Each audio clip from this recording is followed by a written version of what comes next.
All right, welcome back to another D2D Talks.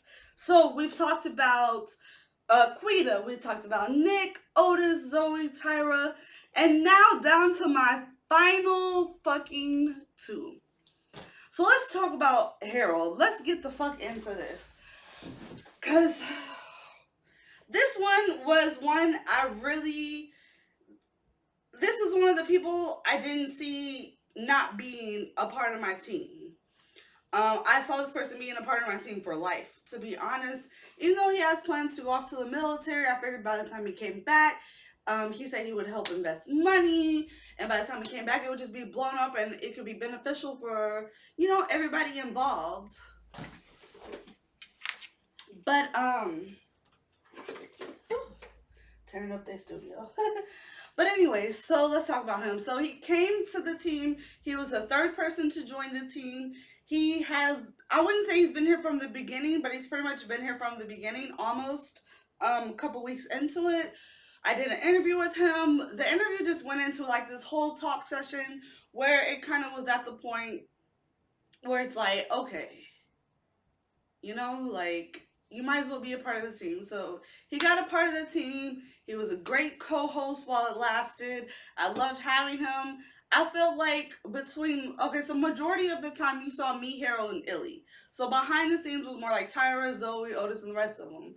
But the dynamic that me, Harold, and Illy played with the guests made for great interviews.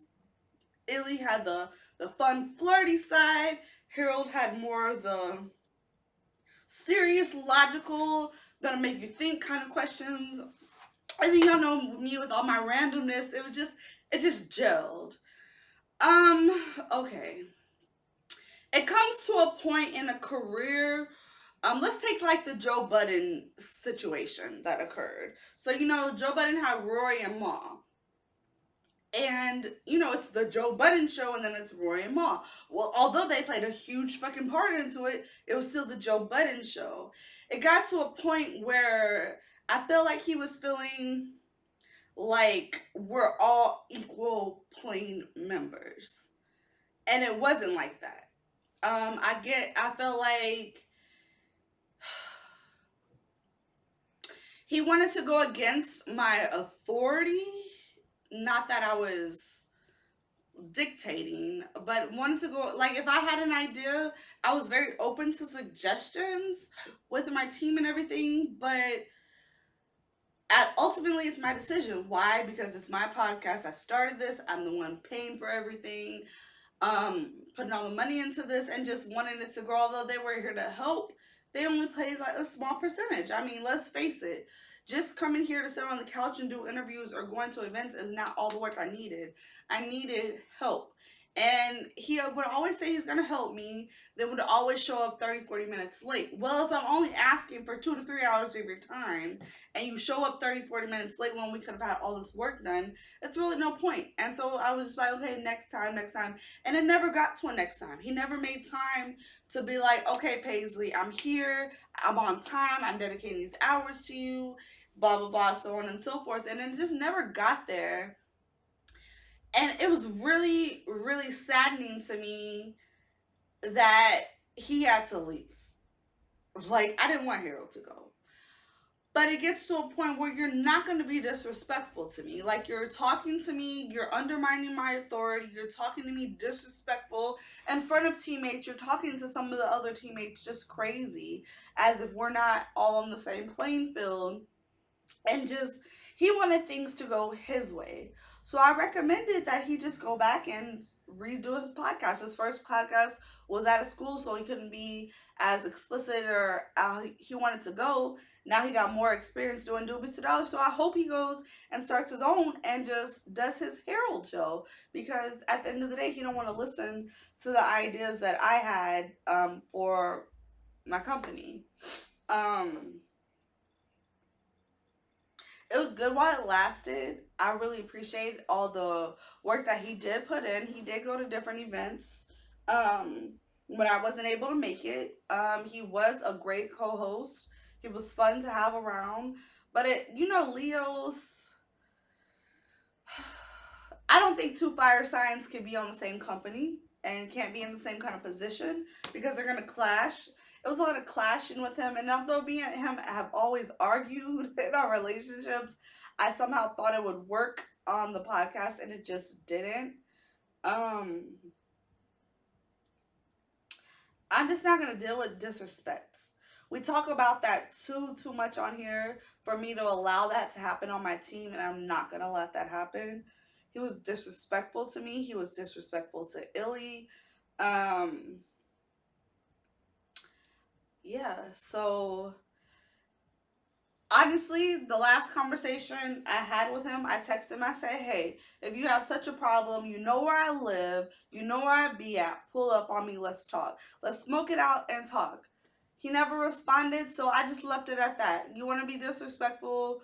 I tried to reach out to you and get you, but at the same time, is it really my place to keep reaching out to these folks and keep on, "Hey, hey, you coming back? Hey." Hey buddy, I really need you to know because I don't. I can find somebody else or I can do it all by myself like I've been doing. I ran my whole cam modeling brand by myself. This is not much harder. Yes, it is a help to have a person that can do your behind the scenes, that can kind of be there with you just for support, that could be a co-host when you get stumbled on questions. But at the end of the day, just like these other media companies and other podcasts that I see, I could do it by myself too. So it's no problem. I know that in the future I'm gonna have a much better and stronger, more work people more focused on work ethic than just being seen. That's just doing this. Looking back in hindsight, I really feel like he was just on here for only his own benefit. Because there would be times that I'd send you to events with like decent people, and I feel like you would represent Doobie Styles a little bit, but you're really trying to push your own brand, which I'm not hating on that, but I feel like if you're gonna go out on behalf of Doobie Styles, you need to be there for Doobie Styles. I don't think he was that. Like I said, him and Tyra was at an event and they're smoking hookah. Like, it's cool to have your fun time with Doobie Stellars, but at the same time, come on, we gotta get business down. And if they wasn't gonna have no table set up unless I pulled up, and it's just unfortunate to not have him a part of the team anymore. It was saddening to me because I considered him a friend. I genuinely liked him as a person. It was to the point I was telling these folks I love them. Like, I really love them. I felt like they were my little birdies, and Mama Bird had to let her little birdies fly and go see how it is in the real world and go do their own thing and graduate to their own endeavors. So kind of the same thing for him. I feel like if he was to come back and apologize, we could be cordial and go back to having the relationship we had as friends. But until then, no, because you need to apologize to me. All that work, all that listening to your problems, all that being there, motivating you when you're feeling down and depressed and sad, and I'm right there, like, okay, come on, how do we fix this? How can we make this better? Come on, let me do this. All that work I put into each and like, minus Otis, Nick, and Quita, the other Illy, Tyra, Zoe, Harold, the other four, I really love them. I really invested a lot of time to their personal lives, to helping them brand themselves better, just to help keeping everything on track. And to be honest, I didn't get the same thing in return. So it was really sad and unfortunate that he's not here. But good luck to him. He finally graduated from Doobies to Dollars.